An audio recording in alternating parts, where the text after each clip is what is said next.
Dunk, coming to you first. We're not doing any introductions. People know who these guys are.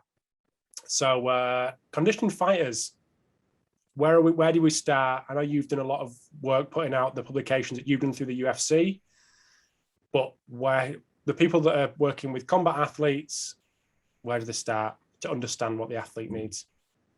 Yeah, it's a good question, Rob. And I'm sure Danny and Rhys will have their own kind of interpretations of this. But for me, it's it's pretty complex, and like everything, there's no right or wrong answer. For me, I think a good place to start is always understanding the balance between sport-specific conditioning and general adaptation conditioning. And I think when you get into combat sports, which are not necessarily locomotive in nature and lend themselves always to what I would call kind of traditional conditioning.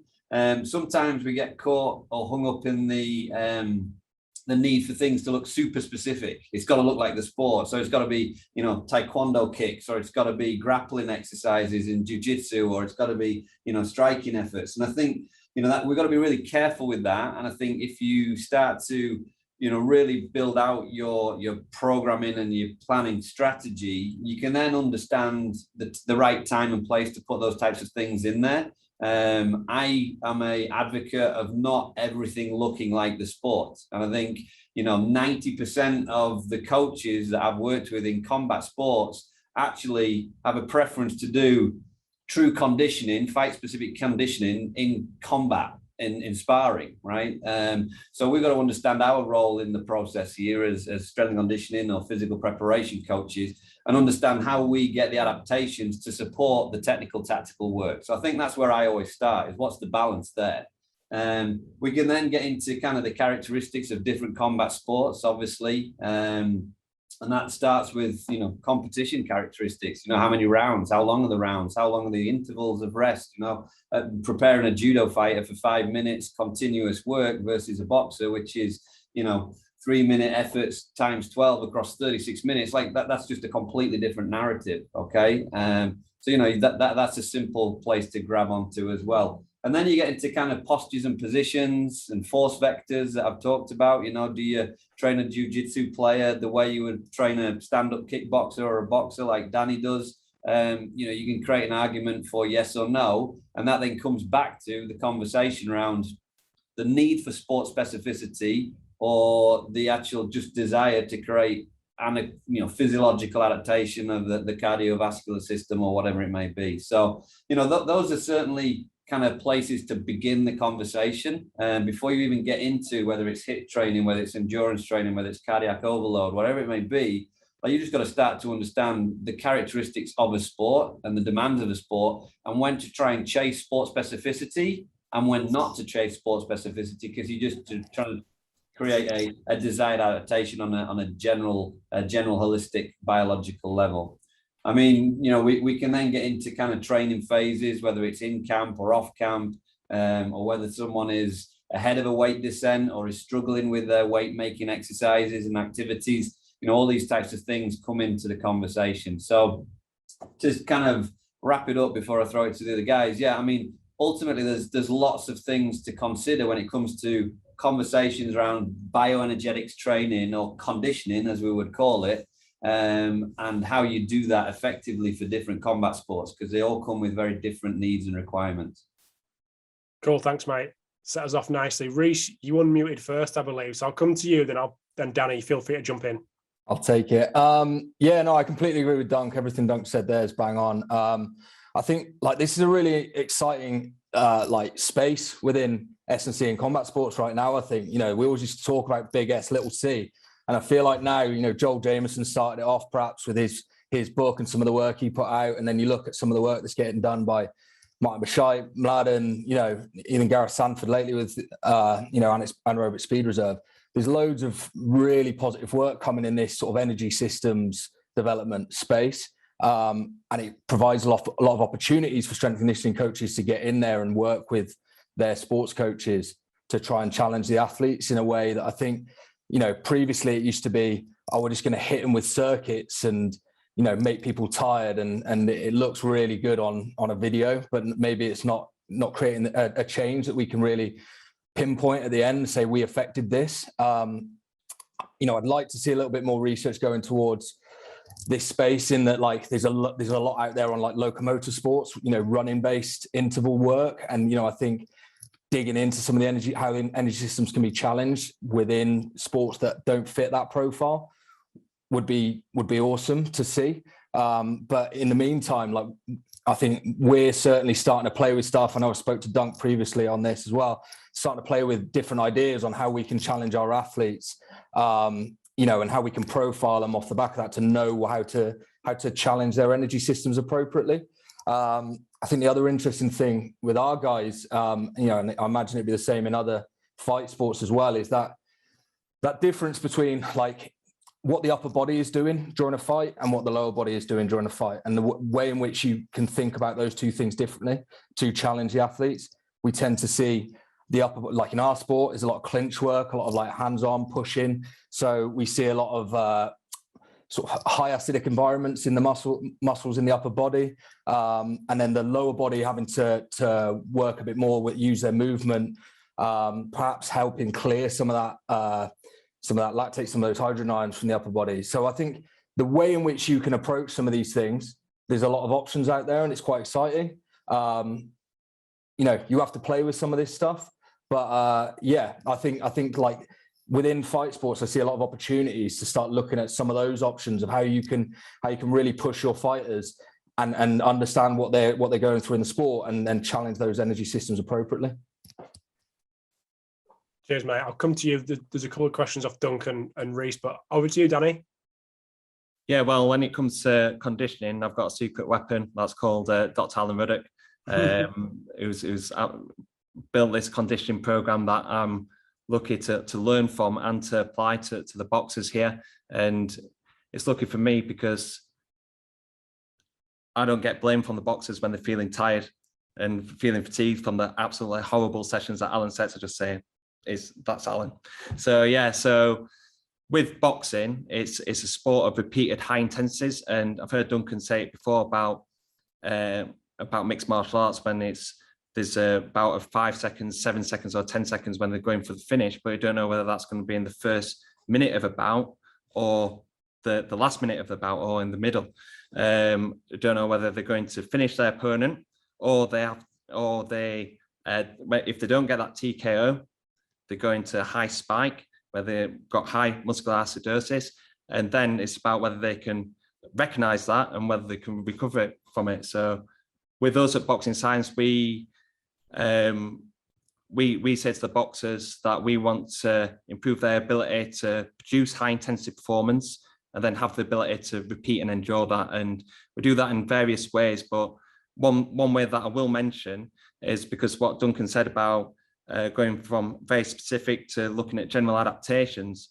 Boxing is 3 minutes on, 1 minute off, and our key session that we use is 30 seconds on and 3 minutes off, and only doing 4 repetitions. So getting a boxer bought into that straight away can be difficult sometimes. They sometimes scratch their heads and think, what the hell am I doing this for? This looks nothing like the sport. But then we've got to explain to them the reason why we're doing this is for you to produce the highest amount of intensity that you can produce, and then have the ability to repeat that and endure that in a bout, and then basically you're ready for anything when you're going into boxing. From someone on the outside, it would look to me like you guys are challenged by the kind of long, slow, steady state running tradition. But from what Dunk said right at the start, that in terms of coaches, when you're dealing with coaches, is that quite the opposite, Dunk, where they want it to be super specific, like you say, versus what I would think that you guys are challenged with, the tradition side? It's a great question. I see Andy's obviously thrown that up on the chat there, which is good. I mean, I'm going to answer it in 2 ways. I think in all the different combat sports that I've worked with, there is a dogma of high intensity, high acidosis type conditioning strategies. And it comes down to, the fighter will and the desire to, run through a brick wall. And what coaches tend to do is obviously jump on top of that and push fighters and drive, you know, going into the deep water, when we call it going into the deep water, right? I mean, ultimately taking your fighter to somewhere where they're going to be in a fight, and then understand how are they going to, you know, meet and you know, obviously get through that demand, which usually is on a high intensity and a high capacity characteristic, right? But absolutely, I'm going to take out kind of running, steady state running. I'm just going to say steady state exercise, because, you know, certainly for our fighters, we don't necessarily do a lot of running, all right, because they're not locomotive animals, and we don't want to get into kind of some issues around, you know, joint pain or body postures and things, just not locomotive in nature. But we do a lot of steady state cardiovascular or cardiac output strategy. And again, Rhys touched on Joel's work historically, and he was probably the first one that really got into, you know, the need for cardiac output training in, you know, heavy efforts for prolonged periods of time, and the benefits that they can have on stroke volume and heart rate and all the factors that go into cardiac output. So yeah, we got to remember that, you know, aerobic and cardiac endurance is the foundation of repeat sprintability from the clearance and the resynthesis of energy perspective, right? So there's absolutely a place for it. But I think what I would say is you've got to strategically understand the fight cycle of a combat athlete, and where do you start to put that type of application of training into it. And that's where the secret sauce gets added into people's programming. Because yeah, I'm not doing long steady state training throughout a whole off-camp, fight camp cycle for an athlete, but I'm certainly pushing it into particular places where I'm using that modality for a very specific adaptation that I'm trying to chase, which is physiologically based. It's not a sport-specific adaptation. I'm driving cardiac development for benefit later down the road when we get into sport-specific training. So yes, there's a place for both. What I've seen historically is this kind of dogma of, you know, everyone's going to go into the meat grinder and try and deal with it. That's not the most intelligent, intellectual way to train combat fighters.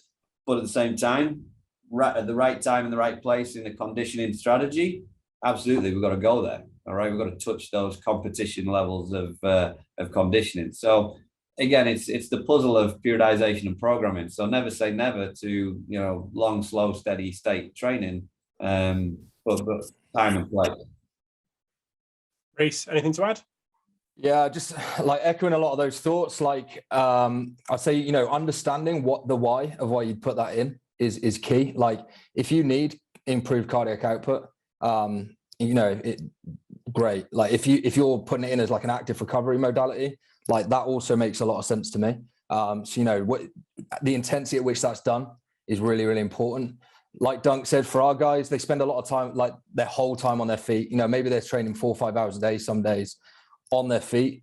Often what they don't need is more time on feet, but we definitely, you know, we get the bikes out and we will put them on there for some of their active recovery work. So we're definitely utilizing slow, steady state stuff within that context. And then, yeah, you know, our guys are fighting sometimes every 2 weeks, and we need to be smart about the inputs we're putting in around those competitions. And you know, low intensity work has a big place in that sort of puzzle when you're trying to keep athletes ticking over, but not burn too many matches that, you know, ultimately they're going to need on fight day. We certainly we look at our guys from the perspective of them being sort of middle distance runner type athletes, and you know, I think again there's value there for them, but you've really got to know why you're putting that work into those guys, and like, you know, target it in the right area for them, put the modality that's appropriate to them, and you know, do enough, but we're not talking 90 minutes, 2 hours like you might see some guys that are proper aerobic sort of athlete, you know, backgrounds. Would there be any time, Rhys, that it would go in a program consistently, no matter who they are at certain times of the year, or not? Very individual. Yeah, it's super individual. Like we've got a few guys who, you know, they're super aerobic animals. Like you know, they're type 1, you know, through and through. And to me, it makes sense for them. Like they lap up volume, and that makes sense for them to maintain it longer during a season. There's always that weight making issue that I know we'll probably touch on later, where you know, it can help from a calorie burn perspective if that's really needed as we get in towards fight day. We try and educate the guys and them understand that the calorie burn we're talking about from 30 minutes, 45 minutes, an hour's worth of steady state cardio is relatively low, and that work needs to be taken care of in the kitchen if they're going to be needing to make weight. But yeah, if we can help an athlete, increase their calorie burn, and maybe that means they get to have an extra little bit of rice on their plate at the end of the day and go to bed feeling that little bit more full, like that is where, to me, you start seeing some of these guys keep it in year round. Dunk, did you keep raising your hand there? I did, yeah. Figuring out technology. No,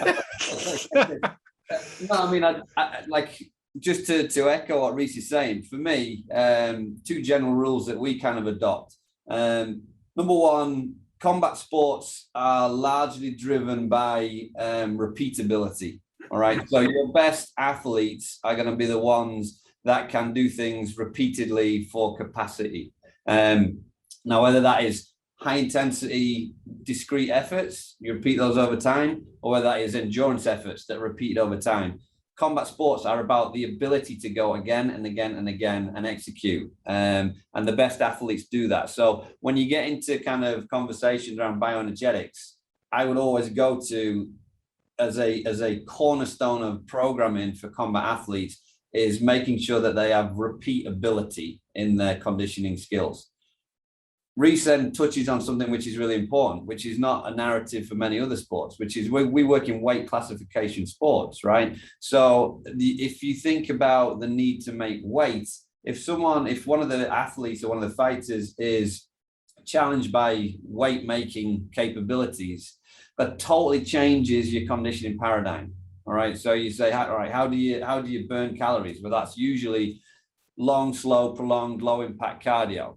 All right. Well, okay, that's the antithesis of what performance training is, because performance training is high intensity, intermittent, high volume, efforts. Now, those two things are polar ends of the conditioning spectrum. So again, one of the first questions which we always get into is athlete X, Y, or Z on a weight making strategy or on a performance strategy? Because you ultimately want to sit them in this performance strategy, because that's hopefully going to get you to the physical capabilities you need for the fight. But if you don't make weight, whether you're in an amateur environment and you potentially can't compete if you miss weight, or if you're in a professional environment and you're going to lose a lot of money if you don't make weight, one or the other, like sitting in this paradigm of weight management driving your programming strategy is actually the antithesis of what you want a performance training program to look like. But because we're a weight classification sport, that's what happens with some athletes, is that the pendulum swings to one direction to the other. So that then influences massively what type of training you ultimately have to do. So you can write the world's best training plan, but if this athlete is, chowing down on too much food or is struggling with a weight management strategy, unfortunately, you got to ditch that and you got to get over here, because they can't fight if they don't make weight, or you're going to lose, a lot of money. So that's always in the background with combat sports as well. Plenty of challenges, and that brings me on to back to you, Rhys. We've obviously talked about a couple of challenges. Dunk just mentioned one there. What other challenges do you face on a daily basis working with combat sport athletes?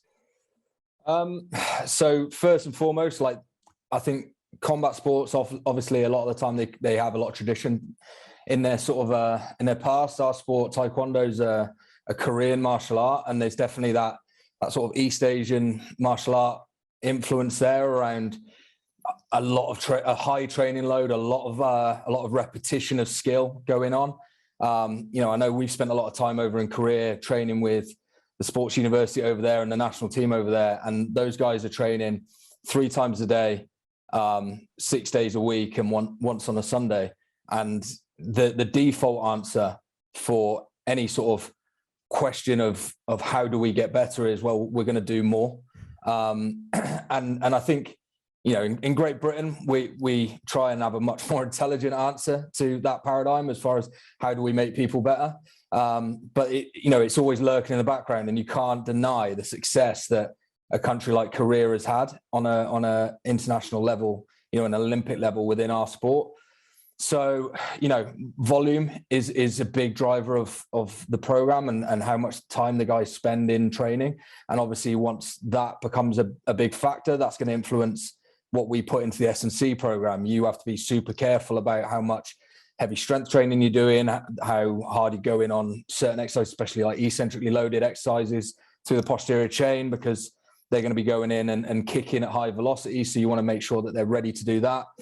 And then the other thing is the contact sports. All of these are contact sports, and a few of my athletes have just got a running joke that they've never completed a program as it was on the sheet of paper, which I find less funny. But ultimately, it comes down to they might kick an elbow, they might clash awkwardly with someone in the session 5 minutes before they come into you, and what was on paper the perfect session for them 5 minutes ago now is a disaster, and you're having to rewrite the whole thing. And so within that, you absolutely, you need your plan, and you need to know, it comes back to what I was saying, understanding why you put that session on for that athlete, what was the purpose, and then being able to adapt quickly to that, to find a way of achieving the same goal or as close to the same goal as possible, without sort of further damaging the area or playing with that sort of risk reward spectrum of making sure that we're getting as much reward as possible out of the training inputs we're putting into the guys with the lowest risk possible. And that's a conversation we're constantly having with the coaches, and seeing how we can play with things on it. How technical do we go with certain sessions? How non-technical do we go? More general do we go with certain sessions? So yeah, to me, those are the challenges I certainly face, day in, day out. Perfect. Thanks, mate. Danny, over to you, mate. I can resonate and echo exactly what Lots of nodding going on. I'm sure that Duncan can say it as well. Boxers have extremely high training loads. They have relatively short training camps. So if we're looking at max strength adaptations or anything like that, we've only got a certain window before it's going to have an impact on their sparring performance, and that's the main thing that they need to keep improving when they're going into a fight. So let's say you've got a 10-week, 12-week camp, they start sparring 6 and 8 weeks out, so you've only got about 3 or 4 weeks to have your fun with them, basically. And then obviously you've got weight making. Boxers don't really come through an athletic development program, so they have low exposure to strength and movement training. So each camp, you're trying to build it on it, but you've only got a certain amount of time. But I think the main kind of challenge that I've got with boxing science is creating a multidisciplinary team around the athlete. I think that Rhys and Duncan, they'll have athletes that come in for a service from the full team. So nutritionists, strength conditioning, physiology, nutrition, and with us, they either come in for one, they come in for two, but then we haven't got a massive team. So we haven't got a physiotherapist, we haven't got a performance analyst. So each boxer that I work with has a different team. So they'll have like a masseur or a chiropractor. So these little injuries that can flare up within a training camp, I won't receive a phone call about. I'll have to just have a chat with the athlete, and the athlete might not be able to explain it in that way. So I think that's a key thing that for boxing science going forward, I want to create a better team for an athlete. So everything's under one roof, and we can have the meetings at the start of the week about all the athletes that we work with, and at the end of the week, review the progress and the plan going forward. I'd like to open that question up to Duncan. How does he kind of manage a multidisciplinary team, and also working with athletes remotely, working with their teams, because obviously mixed martial artists, they have massive teams from the jiu-jitsu coaches to the striking coaches to S&C nutrition. I'm sure that he'll have a few things to say about it. Yeah, thanks, Dan. No, I mean, absolutely. I was just going to talk about the challenges of MMA first, and the challenges are just the amount of different variables that can influence and affect a programming strategy. there's so many to count. It just gets ridiculous. And I've had the pleasure, I think, of working with 37 different pro or Olympic sports, and by far and away the most challenging from a programming strategy has been MMA and getting involved here with the UFC, because of all the different variables that come into it. So yeah, Dan's touched on interdisciplinary services, and we're blessed here at the Performance Institute, and that was the whole concept of building the UFC PI was to do exactly what Danny's talking about. We had fighters that have got multiple different styles that they have to train for, on top of adding recovery and regeneration, or physical training, or going to see their dietitian, or actually spending time with their family, or being an electrician or a pipe layer, as well as being a pro fighter, all this type of stuff.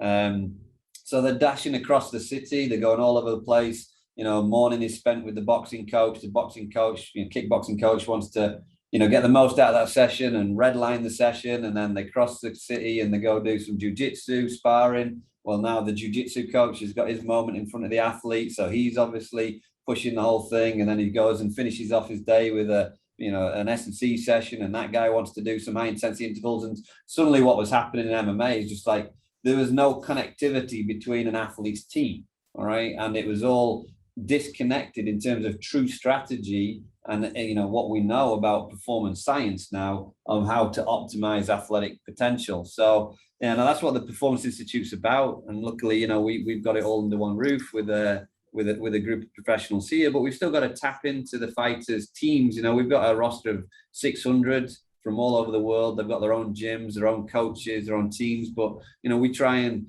understand our role in the bigger picture of an athlete's service portfolio. But coming back to kind of the original question, challenges with combat athletes, whether it's just stylistic backgrounds, whether it's culture, whether it's traditional dogma that's embedded that you're trying to break.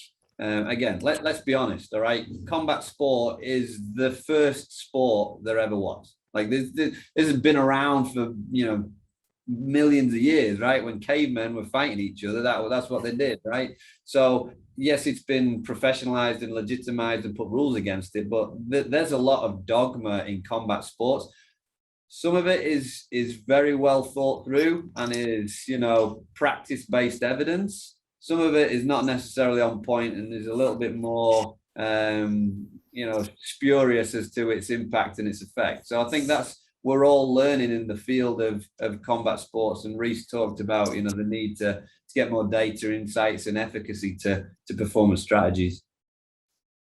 People loving putting their hand up today. Set us off, Doug. Over to you. Duncan set a trend. I'll just quickly tap into what Duncan was saying about the dogma. It's like boxing in this country now, in the UK, it's becoming more and more popular. So there's more strength and conditioning coaches wanting to go in it, but boxers, because it's a professional sport, but they don't do any interviews to hire the strength and conditioning coaches, so they won't see whether they've got the right credentials or qualifications. So I think that this dilutes the actual service that strength and conditioning can offer for athletes. So I think definitely going forward, there needs to be some sort of chat with the board or England Boxing, because if you are a technical coach, you have to either have England Boxing qualification to work with amateur boxers, or British Boxing Board of Control license to train professional fighters.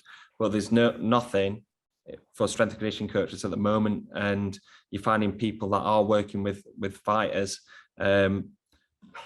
doing suboptimal training methods, but that kind of dilutes the services that strength and conditioning coaches that are doing good things to get across to boxing. And then if it doesn't, the methods that these other coaches are doing might give strength and conditioning a bad reputation. So yeah, it's trying to make sure that we're doing the right thing, trying to put the right educational content out there, and trying to upskill S&C coaches and boxing coaches to show what the gold standard is for strength and conditioning. Suboptimal, well put. Yeah, I like that. Rhys. Yeah, sorry, just like, and taking it back to some of the chat, you know, Duncan and Danny were talking about like an MDT and the value of that, you know, multidisciplinary team. Like, yeah, we're extremely fortunate here, much like Dunk, as far as having on site every day, you know, a couple of physios, is myself and James, the two S&Cs, a psych and you know, and a few other support services there as well, nutritionists, and we're just sat in a room together all day. And that is obviously extremely valuable. But I feel like in fight sports and combat sports, there's an extra layer to that, because if there's one sort of attitude that I've found consistent across all fighters, is if they feel like you are making a session easier on them because you are worried they might be injured or there might be like a concern there, they're going to try and prove to you that they could do that session. Like, I'm yet to come across a fighter who, when you put them in a gym and you say, like, that session this morning looked really tough, like, should we scale this session back today? That they're going to go like, oh yeah, that'd be great, thanks. Like, normally they're like, no, like I want to go harder. And that's a huge strength to have as far as like an athlete base that you get to work with. But it can be a real headache as well at times. You know, sometimes you have to save some of these guys from themselves, because they will train hurt, because the sport, it kind of demands that of them. You know, it's a sport where you are trying to hurt other people, and so you don't want to show you're hurt, you want to keep pushing, and so that's definitely a challenge. And you know, an MBT allows you to put as many sort of people around those decisions as possible, to make them as informed as possible, and so that there's a consensus that the athlete can see that actually, you know, everyone agrees here. We need to take a step back here, or we need to go a slightly different route. But yeah, you know, it's a mega strength, but it's a challenge as well that we find. Cool, thanks, mate. Just moving on to the next point, which was building strength and power in boxers. I'm going to come to you, Danny, on this one. Maybe good to kick off with a bit of your philosophy, and then move on to how you differentiate between weight categories, if at all. Yeah, in terms of like strength and power, there's a lot of things to consider. Like Duncan said about weight making, you know, how tight they are at the weight, how much like kind of muscle hypertrophy that you can put on an athlete, if there's anything. If you have to totally try and stay away from any kind of muscle hypertrophy at all. Also, it's saying about different weight categories, the taller the athlete, obviously the more limited movement that they tend to have. But our main kind of training philosophy from our testing is that lower body impulse and trunk muscle mass are the biggest contributors towards punch. So we try and focus most of our training towards that. And through our like load velocity profiling, what we found was that most boxers more accustomed to lower force, high velocity movements. So they're very fast and explosive. However, they struggle with the high force, low velocity movements, so the max strength. And basically from our profile, they kind of cut off their like 1 rep max around about 0.4 meters per second, and compare this to like other sports where they're able to grind through the movement at 0.3 meters per second. So our main focus is to improve maximum strength with more advanced athletes that kind of build up them building blocks of max strength. We look to work across the force velocity curve. So they build max strength, and then they're going on strength, speed strength, and working towards more explosive actions towards the back end of training camp. But with the athletes that are coming into the program for the first time, we look to try and build up them strength foundations, as we call it the road to max strength, where they're building up the movement qualities, the strength qualities, to be able to express high forces.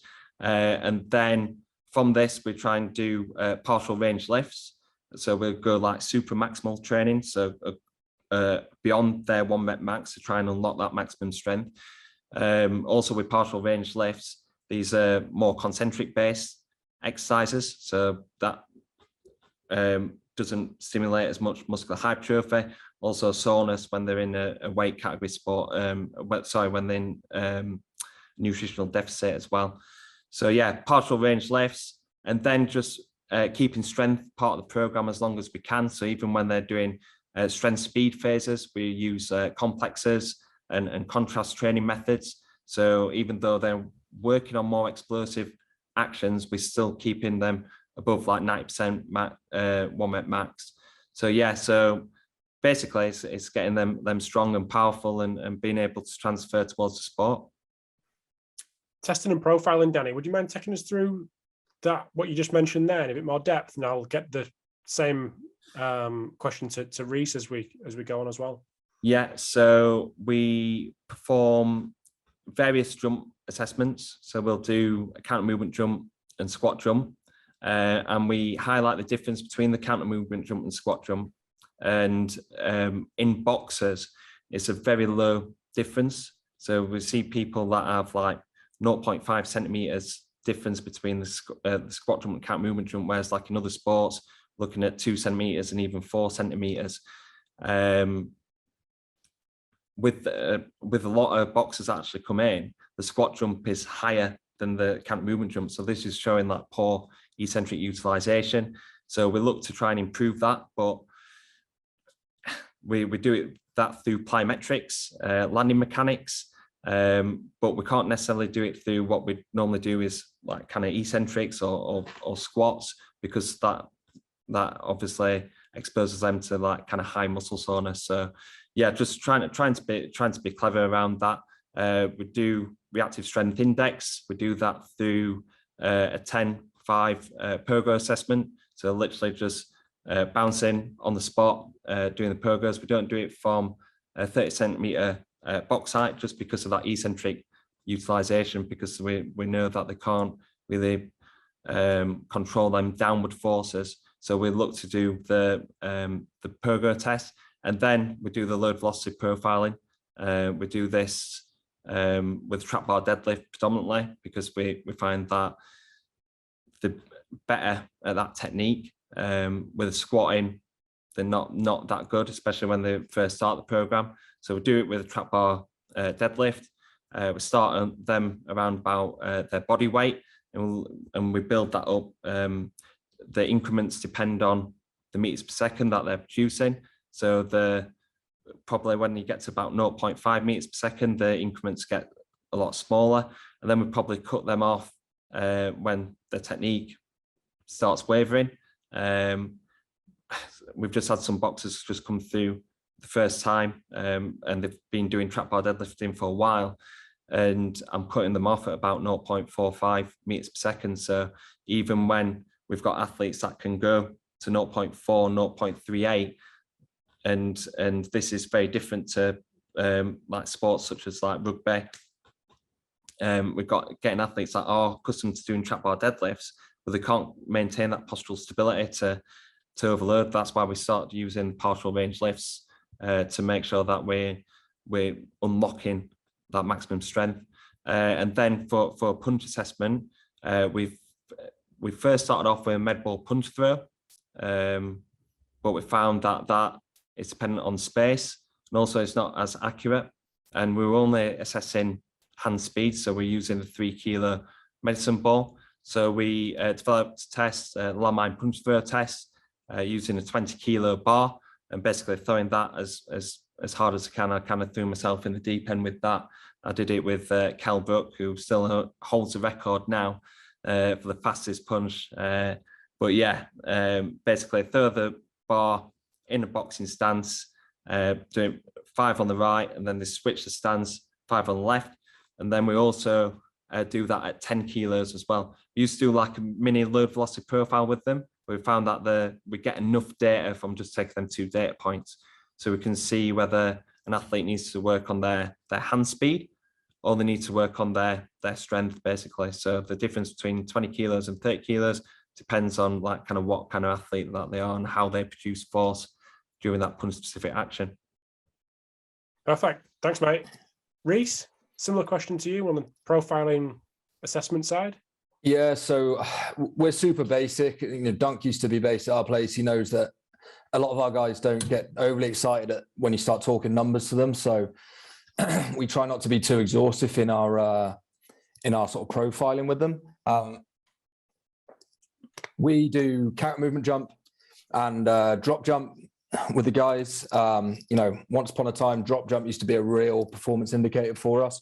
The sport played with the rules, and now that's less of a sort of indicator for our guys, but counter movement jump, drop jump still inform us nicely about sort of their ability to produce force quickly. We then do an isometric mid-thigh pull, which, you know, again, the guys, it's not something that they necessarily see a direct correlation to what they're then doing on the mats.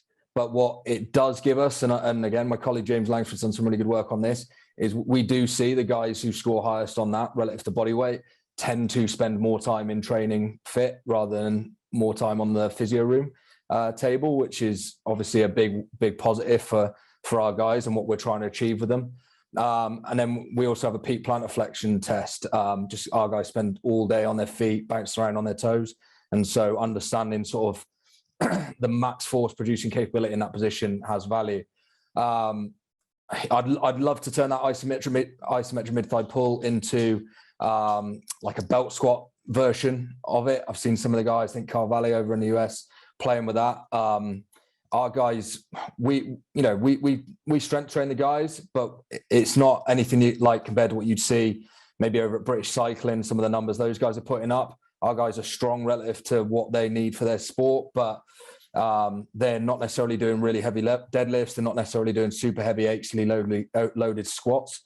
So I'm never super comfortable with either of those. That's where I'd like to move it eventually. But yeah, we're all of this data, it's never about the numbers. It's about the story you can tell off the back of those numbers. And whereas, you know, I think once upon a time we used to go to tell the guys, oh, you know, your rep strength index is up to 4.01 or, you know, wherever it was, and think that they were going to be as excited about it as we were. Like it didn't really play out that way. But if you can start talking to the guys about, you know, them understanding certain positions they're hitting in the ring, and how that relates, if you can start helping them understand how this is contributing to them spending more time on the mat, doing the sport that they really enjoy, I think that's where the value is for us. So we've come a long way in our ability to tell stories off the diagnostics we do, and the athletes and coaches buy into that as a process. But it's still, you know, it's still a work in progress, I'd say. And yeah, ultimately, you know, for us, the biggest test is always how the guys feel when they're out on the mat and in fights. And if they feel like they're stronger and they feel like they're able to move faster and hit positions that they previously found harder to hit, and now they can hit them better and cleaner, and, you know, they're hitting the pad harder and registering, because the pads that our guys work off, you know, the scoring pads register how hard they've been hit, and you've got to go above a certain threshold in order to score the point. You know, if they see that they are consistently registering on that pad, you know, more often than they used to, then they're going to feed that back. And so there's a lot of trust there, of rather than us having to try and justify our role all the time based off, you know, an increase in isometric strength. You know, the athletes and the coaches are really good about understanding the role physicality plays in their performance, and how we might be able to help them with that. So cool. Just a reminder, if anyone's got any questions, pop it in the Q&A, pop it in the chat. Dunk's been busy answering as we go. But Dunk, for someone that's not in your space, spider sessions and fight gone bad sessions, talk to me about those. Yeah, I mean, so kind of a specific question. I mean, there's specific phrases for situational training, I would say. You know, like, let's say fight gone bad. I mean, ultimately it does what it says on the tin. You're going to take an athlete and you're purposely putting them in unorthodox positions with a new partner. Maybe they're on the back against the fence. You're going to throw a new partner in. They might work with that partner for a minute, trying to work to get back to their feet against the octagon fence. After a minute, then a new partner will come in, and they'll go back down to the on the back again, and they've got to continue to do these things which are, you know, unorthodox positions, not comfortable, challenging both physically and mentally. And I think it was Andy or someone asked the question, you know, is that a good approach? Like, I love that approach. I think it's very hard in the weight room to find a way to simulate the physicality of a fight as well as the mentality of a fight. So often those things have to be replicated or challenged or overloaded in sparring or kind of controlled sparring environments. That often means it gets taken out of the hands of the S&C coach, and the technical coaches usually take that on.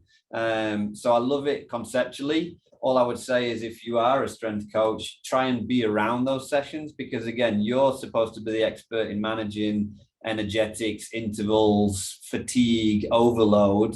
And you ultimately want to try and influence and support the technical coaches if that's the type of sparring session or live rounds that they're doing, so that you can at least impart your wisdom on someone that might not necessarily be coming from a sports science background or a physical prep background, but knows why they're trying to do something in this fight gone bad or spider type sessions or shark tanks, we call them, different things like that, which are the connection between mental strain and overload and physical strain and overload. But I certainly want my guys around those, even though they might not necessarily be delivering it themselves.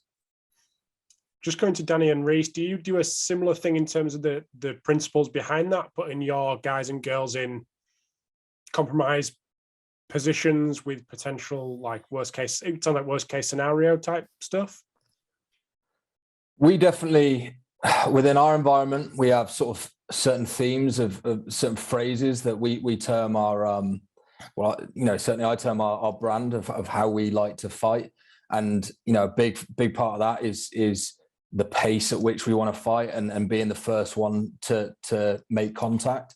And you bring that language into certain training sessions, and we'll gear, especially as we start getting closer to a major or something like that, we'll put some guys in some really challenging training sessions. We're driving lactate super high, putting them in a really uncomfortable position, active recovery where you're not, that we're demanding of them they recover on feet and that they keep working and they stay positive, and we're in their ear with some of that language. It's not just a hard session that someone's undergoing on their own in the middle of a ring. It becomes a real, a whole gym thing surrounding this guy, and especially in the run into the games. We had some really intense days where some of those sessions got put around those guys. I think you've got to be clever with how often you go there with some of that stuff. That whole mental toughness thing that used to get bandied around a lot. These guys, if they're not mentally tough, they're not in that ring anyway. And you're not gonna create that off the back of just a really hard conditioning session that you've thought up on on an Excel spreadsheet. If these guys are ready to fight and try and kick people in the head, then no amount of training is going to change that.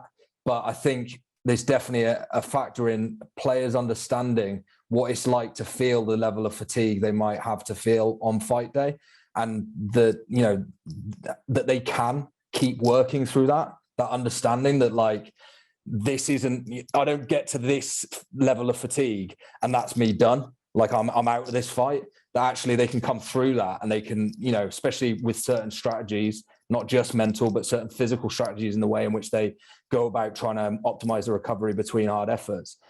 And it can become a real positive thing for them. And, I think we certainly saw that with a few of our guys come games time, where they had to dig deep in a few of their fights, especially some of their, quarterfinals, semi-finals. And, because of some of the work they put in, and because of the sort of people they are and the mentality they've got, they didn't quit in that moment. They knew that the fight was there to win. So yeah, you've got to be clever how you dose that in. You can't be a hero with this stuff, but there's definite value, and we definitely play around with that where we can. Annie, from your boxer's point of view on that same thing, on that same theme as Duncan and Rhys just touched on there, probably more on the mental side, really, just pushing your guys the limit. Is it something you do, or it might be an Alan question, that one? Yeah. The 30-second max out sprints, they take people into put them on the physical and psychological edge. Can't do that too close to a fight because, like I said, got sparring. I'd say that the boxing coach puts in fresh sparring partners, so they might have 2 sparring partners or maybe 3 over a 12-round distance. For me, towards the back end of a training camp, I start putting altitude training in, and the main reason is to start reducing them volume loads, and whilst they're wanting to be like kind of fresh for sparring, but still keep maintaining that fitness going into the fight. But it's also psychologically tough in there, and I remind them of that when they're in there. This is a style of training that nobody else is doing in the world. Their opponent's not going to be doing that, pushing them to the edge where they're feeling like the lungs are about to burst, feeling like I just want to get out of this altitude tent. But also I'm pushing them to hit their numbers every time. So not only are they finding it tough, they're not able to kind of take their foot off the gas, and they're not able to quit in there. So when they get out, you see that the confidence in their fitness going into the fight is sky high without actually pushing them to them real high levels of fatigue where it's going to affect their sparring or obviously when they're looking to make weight as well. So yeah, put them in the altitude tent, not only from a physical perspective, maintain that fitness, dropping the total volume load, but also psychologically tough as well. Cool, thanks, mate. This next one might be a short one, but I know we've touched on it in and out over the last 53 minutes. Dunk, safe weight cutting and weight management. Any principles? I think principles might be the way to go down, given that we're a little bit pushed for time. Yeah, I mean, listen, this is a key conversation for combat sports, and that, you know, I don't want to dominate the conversation here, but I would say MMA is, you know, MMA fighters are cutting way more weight than Taekwondo fighters or boxers are. And consequently, you know, we've got some pretty robust and rigorous kind of strategies that we try and put in place. Long story short, there's a difference between chronic weight descent and acute weight descent. Chronic weight descent relates to changes in body composition, so fat mass or lean tissue. Acute weight making relates to the removal of you know, non-essential compartments of the body. So usually muscle glycogen, gut content, and then total body water. So we can, you know, a fighter, when they are making a weight cut, which is the last part of a weight descent, they're not essentially changing their body composition. They're tricking the scales, let's say. The key to it, obviously, is the more lead time you can get, the more runway you have on a weight descent, the more effective you're going to be, and the more optimized you're going to be going into competition. So we talk about, you know, a weight loss risk score, where we look at the percent of weight loss divided by the number of weeks times by the percent overweight times by 1,000. That gives you a score.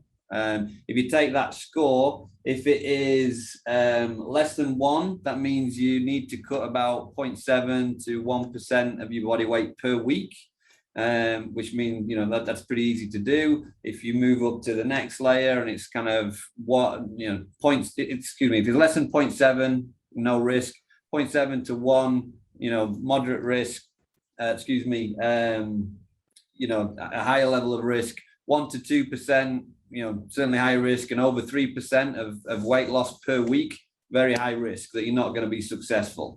We have a system where our guys check in on a Tuesday before a Saturday fight. It's very different to Olympic competition, an amateur competition, and even collegiate wrestling, where you usually weigh in the day of, or certainly the day before. Our guys weigh in the day before, and guys check in on a Tuesday. So on Tuesday before a weigh in on Friday, we want our guys to be about 7 or 8% overweight. All right. We know we can get about 2 to 4% of body weight from muscle glycogen. We know we can get about 1 to 2% of body weight from gut content. And we know we can get anywhere from 2 to 5% of body weight from total water dehydration. Right. If you add those all up, that takes you to about 11% of non-essential compartments in your body that you can remove weight from in a 24-hour period. So we use those mechanisms to then say, well, 8% or 7 or 8% is a really healthy way to come in, drop the last little bit of weight through some either passive sweat loss, things like sitting in a sauna, active or wearing a sauna suit, active weight loss. You might sit on a bike and sweat out. You might hit the bags and sweat it out.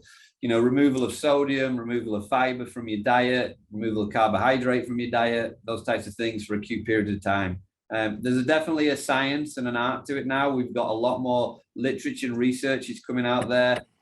Dr. Rhys Ingram, who is on our team here at the UFC Performance Institute, has done a lot of work in this space, giving guidance on methodology around weight loss and weight making for combat sports. It can be a methodology and a mechanism that is very badly mismanaged. So still not sticky amongst the community of how people are going about making weight. But the caveat to it all, to finish, the longer duration, the longer time you give yourself to make weight, the more optimal you're going to be. And also when you have a fight, making sure you don't balloon up and just start going off with the grid with respect to your diet and your exercise modalities, meaning that you have to then do these bigger cuts every single time, is obviously central to the conversation.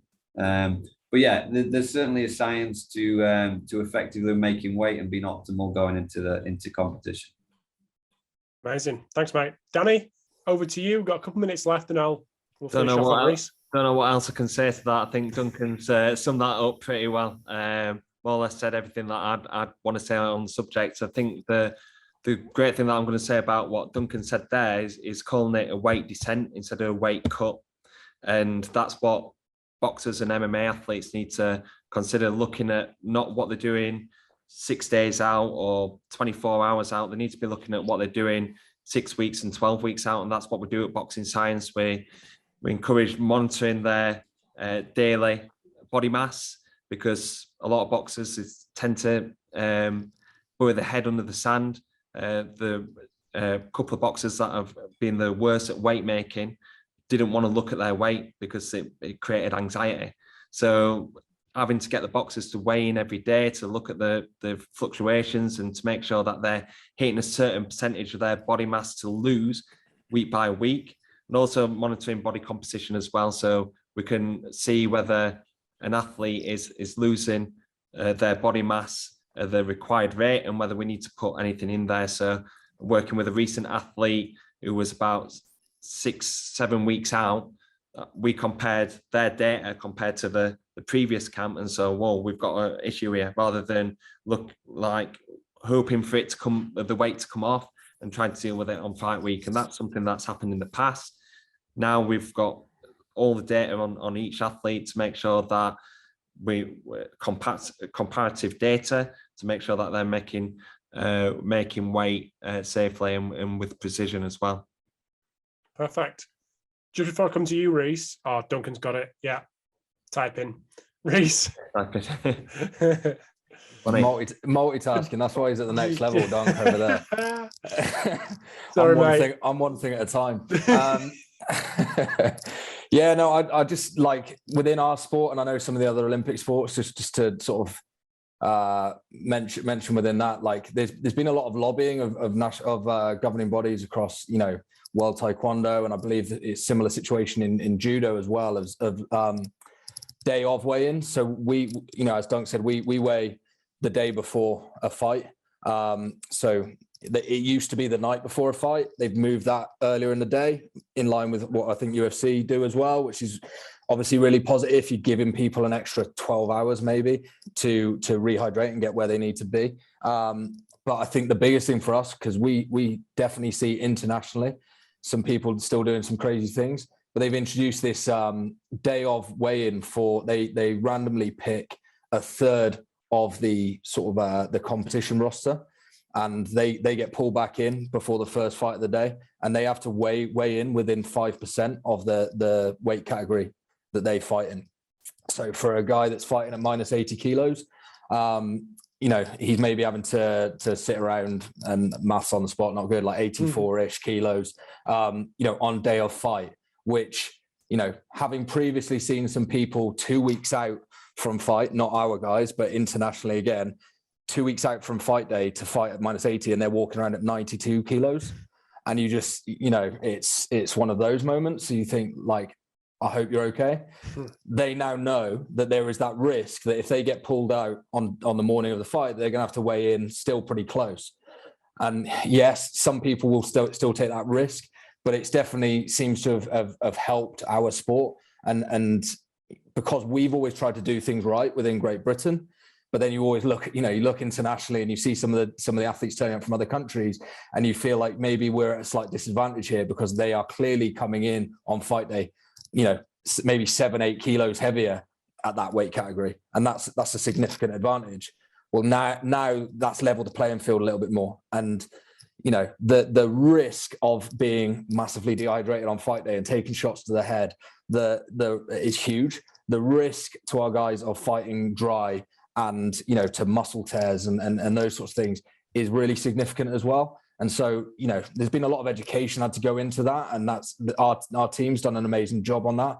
But without that final piece of the sport really buying in and understanding that how important it is to get that bit right for the sort of duty of care of athletes, I think it would be such like a much bigger challenge. And so yeah, it's been really positive to see World Taekwondo step up and put that in. And I know, like I said, I'm sure judo have got a similar system, and a few other sports I've heard of putting similar things in place as well.